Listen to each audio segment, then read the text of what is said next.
You can say one thing about Mount Rushmore. You can certainly say that it rocks.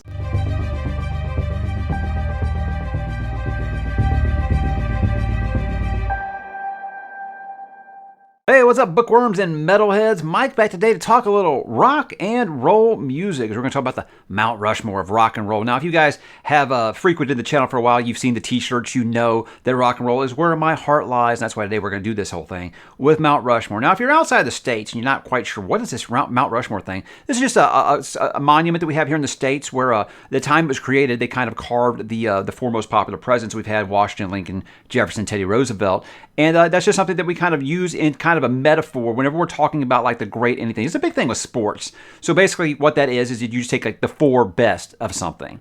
And you say, what is your Mount Rushmore of blank? So you just name like the four best. So that's what I'm going to kind of do today, guys, by talking about rock and roll music. Now, I want to make it clear, this is just about rock and roll music, because I know I will have some people be like, hey, what about this one jazz drummer or this one, country bassist or something? That's what I'm trying to get at here, is just focusing on rock music. I'm not taking anything away from those, man. There are some of the greats that are in blues and things like that, but we're going to be focusing on just rock and roll music today. Now, I'm going to be doing this in a way where it might be kind of iffy for some people. I want you to understand it's just my opinion, because I'm going to talk about sometimes some guys that aren't the most technical, aren't the fastest, may not be considered the most talented, but in some cases I look at it as how they rounded out that band and what helped make that band unique. So there are going to be kind of some things here. Look, guys, it's my opinion, but I always encourage you to kind of drop in the comments and let me know yours. Now, I'm going to have 5 categories here. We're going to have lead guitarists. We're going to have lead vocalists. We're going to have bass players, drummers, and at the end, I'll do some songwriters. So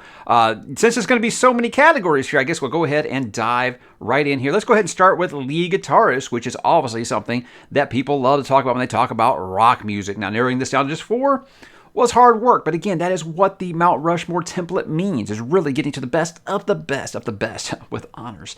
Here we go, guys. I got to start off with the Axeman here. This is Eddie Van Halen. Now, I know it's a very popular pick with a lot of people, but you know what? It's popular for a reason. Eddie Van Halen was pretty much like a guitar god. When he broke in the scene, it completely changed music and what guitar players were doing at the time.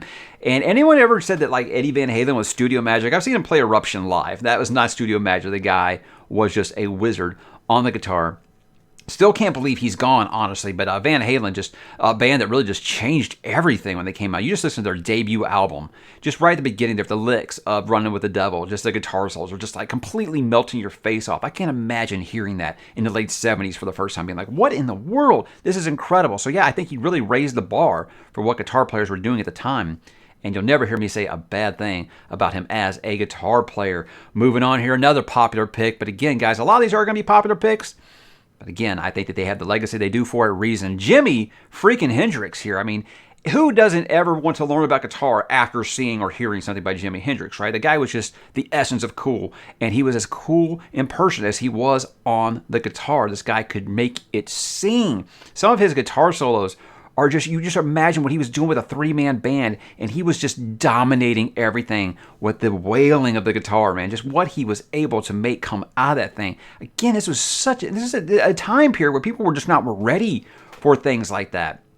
And you think about a lot of the like segregation barriers and stuff he had to get through, and he still did it because he was just that talented. The guy was a freak, and you think about what could he possibly have become if he didn't die at the young age of 27 years old? Like what he accomplished before that, just amazing. So many tunes that you've heard like parodied or whatever, or just like, you hear like a jingle on a commercial. A lot of those might be Jimi Hendrix licks. The guy was just a riff master and one of the first and one of the best. Now I'm going to kind of take a wild swing for you guys here. This one, not like I think anybody's going to be like, oh, no, he isn't that good. It's just a lot of people usually wouldn't put him in the top 4 of all time. For me, being in Texas, being around the time it was really happening, Stevie Ray Vaughan was probably the only person I've ever heard cover a Jimi Hendrix song. And I was like, yeah, that's at least as good. His cover of Little Wing is just amazing. But another one where Died Too Young, you really wonder, what could this guy have really done if he had lived a full life? What could he have done musically?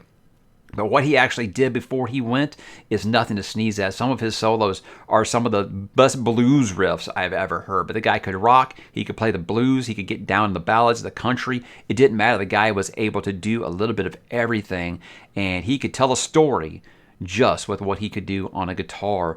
Last up, guys, this was a very, very tough choice for me. I had to make some really tough cuts here because there's a lot of guitar players that I love. I wanted to go with Joe Satriani, but I'm going with Eric Clapton because of the way he was able to really transform his sound over the years. Anytime he felt like he was getting kind of stagnant, he changed up a little bit. Now, I know a lot of people only know like Tears in Heaven, Eric Clapton, or Layla. They don't know that this guy was a shredder back in his days. Listen to his solo, his live solo in Crossroads when he was with Cream. Absolutely incredible. One of the best guitar solos ever. And add to that the fact that this guy could have made my vocalist list. He didn't, but he could have as well. The guy was just mega, mega talented. And I think his work as a guitar player went down. Just people didn't really talk about it very much because like I said, they really got used to a lot of people, especially my generation or younger, really got introduced to him in that Unplugged thing where he was doing Tears in Heaven for after his kid died. But that's the thing, guys. The guy was absolutely amazing. Toughest cut for me here, Prince. Okay, I know people will ask me that. Where's Prince? That was the toughest cut here because Prince, an amazing, legendary axe man. So let's go ahead and move on to drummers. Now, I think everyone kind of has what they prefer with a drummer. Do you want it super, super fast? Do you want you want the double bass? Do you want any of that stuff? I like a guy that could do a little bit of everything and add some cowbells and some cymbals and some tambourine, a little bit of everything into there. And you got to talk about my favorite drummer of all time, Neil Peart. This guy was untouchable. It's so weird. He didn't look like a drummer. Most drummers have like a look. This guy just looked like he could be teaching you like algebra or something. But again, it just goes to show that, you don't always get what's advertised on the cover. But this guy, man, there is nothing this guy could not do. I don't think that he ever had a timing error in his life. Just amazing, amazing. He just gave Rush its totally unique sound. And I know a lot of people will always be like, I'm not really crazy about Rush because I don't really like the singer's voice, but they could never say anything about him musically. And I think it really started with the lifeblood there, which was Neil Peart, another one that I cannot believe is gone. Saw him live in concert, guys, and look, here's the thing. Rush concert's amazing. I think besides Pink Floyd, it's probably like the most amazing show as far as spectacle. And the best part of it every time would be like his 10, 15-minute drum solo. Absolutely incredible, incredible. Always will be my favorite. I don't think that will ever be touched. Next up, man, I got John Bonham here from Led Zeppelin. This guy here. I think that he was so influential to just about every drummer that's out there right now, and I think it's because the way that he played just had such weight, such force. It was just like it's like the guy was playing with tree trunks or something. The way he just would slam that drum kit. It's just like, how is he not going through 15 drum heads per concert? I mean, he might have. I don't know, but the guy just played with such force and really was the driving thunder behind Led Zeppelin, I think. Everybody wants to talk about Plant and Page, but man, Bonham was really setting things up and knocking them down big time here, and I can't say enough about that. And probably my favorite rock band outside of the Beatles of all time would be Zeppelin. A big reason is Bonham here. Now, next up, we got to go to another one who seems like they got sex, drugs, rock and roll, that rock and roll lifestyle. No one kind of embody that more than Keith Moon from The Who. Keith Moon, the God of Thunder, this guy was just a time bomb on stage. Sadly, he was a time bomb off the stage, and that's why we lost him as early as we did, but the guy was just explosive. I've never seen anyone just abuse a drum kit. He even got so crazy and loaded, he even jumped into the drum kits sometimes. But this guy, man, he could rip a drum solo like you cannot believe. And it's not just on the albums. You watch some of the Who in live and concert, because a lot of people always I don't understand why people think that the Who rock so hard. Watch some of their concerts, man. It doesn't sound like it did, on their albums very much. They were really, really crazy hard rock in their concerts, and Moon was just incredible. Incredible energy and speed. Pretty much everything you want out of a drummer here. And last up, kind of a modern one. This is one of the more modern ones. I know everybody thinks I'm going to just stick with the classics or the 80s here. I got to go with Danny Carey from Tool. And I think you listen to any song by Tool, and the part that you remember the most, whenever it gets explosive, it's always led by a combination of Danny Carey and, of course, James Maynard Keenan's vocals. But there's this one song on the Enema album called H, and it's just this mellow song. You're just kind of chilling out, and all of a sudden, Maynard just rips off in a scream, and Carey just goes ballistic. And I mean, this guy is just a force. I mean, I can't think of it. If I'm creating a band right now with a modern living drummer, I'm picking that guy because he can just do things that I didn't think that modern drummers could do. A lot of modern drummers these days, drum, bass, drum, bass, drum. It's just usually the same thing over and over again, or they just go crazy on the double bass. I mean, there's a lot of drummers out. Look, I love the blast beats and things like that. The double bass, I'm a fan of it.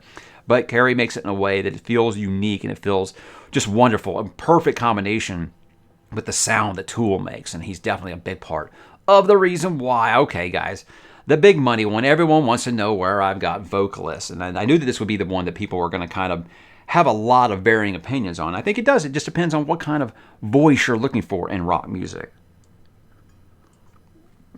What I mean by that, are you looking for range? Are you looking for power? Are you looking for, highs? Are you looking for, they can get really down here? There's lots of things you can look for. Do you want a voice that sounds like honey? When we're talking about rock, for me, I need a voice that can kick you in the ass when it has to, right? So I need a voice like that, but I need to know you can also sing, Anybody, well, not anybody, but a lot of these rock vocalists, especially modern metal these days, anyone can go up there and just scream and sound like the Cookie Monster. I need someone that's got some force, but I understand what they're saying. That's usually something for me. So I need to know that you got some talent. If you want to be able to scream, but then you want to kind of harmonize and things like that. I got to know you can do stuff like that. And who harmonizes better, guys, than Freddie Mercury? Maybe one of the most incredible singers that we've ever seen on this planet. And I think that a lot of people, it seems like every 10 years or so, a new generation discovers Queen for the first time, and they're like, Freddie Mercury was absolutely amazing. Yes, he was. I actually think science has proven that he had the best vocal range of all time. But, science opinion, when you're talking about these things, guys, it really just depends on what you're going for. But with Freddie Mercury and Queen, such a unique sound, and Freddie's voice, he could do the low, he could do the high, he could do everything. They harmonized so wonderfully. They took so many chances as a band that bands weren't doing at the time, and revolutionized so many things. Not afraid to put a little opera in our rock, right? And it was a big reason was because of his voice and his talents as a vocalist. And again, no studio magic there. The guy sometimes, in my opinion, I think he sounds even better live than he did in person. Check out Live Aid, obviously. Check out Live at Wembley in '86. The guy had the voice to back up the amazing sound that Queen made. And easily one of my favorites ever. Then I got to kind of get into some of the metal here, and this is where I start talking about range. And I can't think of any metal vocalist of all time that had more of a range from the lows all the way to the absolutely ear-piercing highs than Rob Halford from Judas Priest. This guy's voice, now he's kind of lost it in recent years because, look guys, he's like in his 60s now. No one's singing like that anymore. Listen to James Hetfield. Does he sound the way he used to anymore? No, not at all. But Halford kept his voice for a long, long time. And I'm surprised he didn't blow his voice out by the time he was 30, because this guy could wail like a banshee, but in a way that made you be like, yeah, so good. This guy was totally freaking metal. He was the essence of freaking metal to me in the 80s. The leather and the spikes, the motorcycle, and it's a high-pitched screaming. I loved it, man. Just listen to his vocal performance on Painkiller. That was at the time when everybody was like, Halford doesn't really have his voice anymore. If they put out Turbo, which was kind of a weird album, and everybody's like, he doesn't have his voice anymore. They put out Painkiller, and that track, he does like this 40-second shriek at the end. It's just absolutely amazing. I watched some of those vocal reactions, or the reactions of vocal teachers watching this stuff, and they're just like, I cannot believe what I'm hearing right now. So Halford, one of the best, absolutely, of all time, definitely takes his place on the Mount Rushmore vocalists here. And then again, another one with the range, and I think this guy is like, if you're talking about like an operatic rock singer here, I got to go with Ronnie James Dio. Now, I know a lot of people are like, I don't really think about his voice as operatic, man, but listen to some of his work he did with Rainbow, and yeah, the dude could be all over. I think he could sing opera if he wanted to. His voice was just so much power behind his voice. Just amazing, the oomph that he could get. And think about the role that this guy had. He had to replace one of the most iconic frontmen in rock and roll history in Ozzy Osbourne when he joined Black Sabbath. And he didn't try to emulate Ozzy. He said, I'm going to bring my flavor to it. And you know what? It's awesome. A lot of that stuff I like better than I like Ozzy Black Sabbath, which is amazing because that's some of my best favorite rock of all time, right? So what he did with Black Sabbath, and obviously I really prefer his stuff solo, just as Dio, is just incredible. I mean, I don't think the guy really ever had a bad vocal performance on any album. There's never one where I've been like, his voice wasn't really doing it for me in this one. Always just the kind of voice that made you want to get up and just, with some metal horns. And of course, when we talk about Dio, you got to get in there, right? And then last, guys, this is going to be one that I think that people kind of overlook, which is amazing. How can you do this and not talk about the king of rock and roll, Elvis Presley? And I think over time, people have kind of just started to think of Elvis as a performer. They don't ever think of him as a vocalist. This guy was one of the greatest singers of all time. People go and listen to his music for the first time outside of the mainstream hits that they heard. I think I heard Heartbreak Hotel or something one time, and they watched some of his stuff of the '68 comeback special where people said Elvis was washed up, and the '68 comeback special comes out and he shows up in like black leather and rocks out, and the people are just like, this is the coolest guy in the planet. And listen to his voice. He's singing the ballads. He's singing the rock. He's singing everything, guys. He could even make gospel rock out somehow. This guy's voice was electric. And I still think to this day, he has the greatest live vocal performance ever at the end of the '68 comeback special when he does If I Can Dream. Go on YouTube and type in If I Can Dream Elvis Presley reaction. And you'll see people who have never listened to Elvis watching that for the first time, being blown away and being in tears at the end of it because the performance is just so amazing. So that guy, legendary for a reason. His voice was second to none. And I can't imagine, I know later in his career he did kind of go, he always kind of wanted to sing gospel. He really did. He didn't want to do the rockabilly stuff as much as everybody thinks he did. And, that's why his 70s was really kind of like blues, gospel, country. And I always wonder what would have happened if he had stayed on just the rock and roll path, what we could have gotten. But, we'll never know. But for what we got, I mean, the reason that people talk about this guy 45 years after he died is because his voice was amazing. It was more than just performance. And I beg you to please go check out his stuff because it's going to get lost in time if we don't keep passing it to more generations. But amazing singer, definitely deserves his place here. Let's move along to bassists, and this is one I think where I'm going to kind of get some pushback because a lot of people will be like, they're not actually that talented. But again, like I said, some of the things they do rounded out the band so well. I got to talk about Geddy Lee from Rush because Rush just had such a unique sound. And obviously Neil Peart was a driving force behind it. But Geddy Lee, we talk about on the keyboards and, of course, the bass. I mean, this guy, they made just such a crazy, unique sound. And I don't think that there's a single bass player out there today that will not tell you that Geddy Lee is like their role model. This guy could rip it up on the bass. It was actually amazing. And the fact that he would do that while he also played keyboards and sang. I mean, the guy was mega talented, like his voice or not. No one can deny his chops on the bass guitar. Nor can they do this with Les Claypool from Primus. Now, this was the first instance I ever heard where a guy could basically turn the bass guitar into the lead instrument of a band. And that's what makes Primus sound so unique and different from every other band that you ever heard. The story is one time that after Cliff Burton from Metallica passed away, that Les Claypool tried out for Metallica, and they said he's too good. We would waste his talent because he's just so amazing. But yeah, this guy, I don't think that there's anything he could not do with a bass guitar. It's incredible, really. If you just see him live, if you've got the chance, even today, I think if you see them live, you will just be completely blown away by what that guy can do with a bass guitar. Sounds that you didn't know could come out of it. Next, I got to go back again. The only other band besides Rush to have two members on this list. We're going to talk about John Entwistle from The Who, because I think this was the first guy who actually did treat the bass guitar like it was a lead instrument. And you just listen to, obviously, My Generation is one of the most iconic bass lines. It's just so good. So good. And so, again, that guy, very, very forward-thinking. And a lot of people don't ever talk about him. They always want to talk about Keith Moon. They want to talk about Townsend. They want to talk about all that stuff about The Who that Daughtry. But they never want to talk about Entwistle.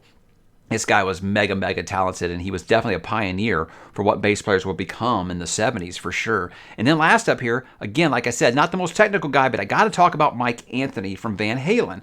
Wait, so I have three bands that have two members on this list. Mike Anthony, I think I really learned to appreciate and value what he brought to the band of Van Halen with his backing vocals, more so than his bass, but obviously he was a competent bass player. But yeah, I got to talk about when they did the reuniting thing with David Lee Roth, and they had Eddie Van Halen's son playing bass instead of Mike Anthony, and that album came out, and I was like, it sounds pretty good, but something's missing. And it was Mike Anthony's backing vocals that made that band feel just kind of hollow. So, I know that people are going to say, well, you're talking about him as a vocalist, not as a bass player. I think he was a good bass player. Nothing amazing. But I think what he did to help round that band's sound out cannot be underscored at all. Let's move along, guys, to my last category here. This is songwriters. And this one's probably not one that very many people think of. Because, a lot of artists didn't write their own music. But some of the big ones, I think you will be surprised to know that they did. I got to start, obviously, one of the big ones here, Bob Dylan. Now, I've never really been crazy about Bob Dylan. I don't really like his voice. I don't know. It just you got to be able to sing. And I always felt like, okay, he obviously has some talent. So I think that he should have done what he did as a songwriter and hired a vocalist. Because here's when I realized it. Every time someone else covered a Bob Dylan song, fantastic, think about like All Along the Watchtower, things like that, Knocking on Heaven's Door, all these things I think sound better when someone else is doing one of his songs. So that's when I realized the guy was an incredible songwriter and musician. Just never really liked his voice, but I can't not deny what the guy did as a songwriter, and he definitely influenced an entire generation and a half, just like Prince did. Now Prince, the thing with Prince is everybody always said that he has so much written music. When he died, he had enough that he could have recorded for the next 20 years because he had written so much. He had more put on paper than he did actually have time to record and produce. So anytime a guy can do that, and you look at all the songs that he did release that we know that are just a staple of rock and roll music. A lot of people always want to talk about Prince as a singer or an entertainer, or controversial, and they never want to talk about him as a guitar player or a songwriter, which I think is the two things that he was the best at. So there we go, guys. Prince, what a legend. Still is like, he's like the John Candy of rock music. It still doesn't feel like he's dead. It's so weird, so weird. Same with David Bowie. I still can't believe David Bowie's gone. And David Bowie, man, you want to talk about the original, shock rocker? This guy had a way of writing music that was just almost like Pink Floyd in a way, and that was just kind of like otherworldly. It just felt like it was from somewhere else. It didn't feel like it was from Earth. And it's just a credit to his talents as a songwriter and a musician. Another guy that always would transform his sound. He felt like once he perfected a sound, he would change it up, and then he would just write something incredible that just kind of blew us away. Each new generation discovered David Bowie and became fans for that reason. Last up, guys, this one's going to kind of seem like a cheat, because I've already named 3, and this last one's a duo. But I can't talk about just John Lennon or just Paul McCartney, because Lennon and McCartney goes together, guys, like peas and carrots, right? I mean, this is rock and roll songwriter history. It'll never be topped. Lennon and McCartney is always going to be the best songwriting duo of all time. And if you just watch that Get Back special that they had on the Disney Plus, it was just absolutely amazing watching these two musical geniuses in their prime just communicating with each other, just with like their eyes, and always writing a song. And Paul McCartney even said after, that him and John Lennon never had a dry session. Every single time that they sat down together, they wrote a song. That's how good they were together. And that's why I think that, without a doubt, the greatest songwriters in rock and roll history. And guys, that is my my Mount Rushmore rock 5 times, 5 different categories there. So I would love to hear what you guys think about some of these picks. I would rather hear your picks as well. Of course, a conversation like this, guys, there's no wrong answers. Obviously, we all just love rock and roll music, and there's so much to talk about, and everybody has like their favorites. So I would love to hear what yours are, guys. So drop in the comments, and I will talk to you there.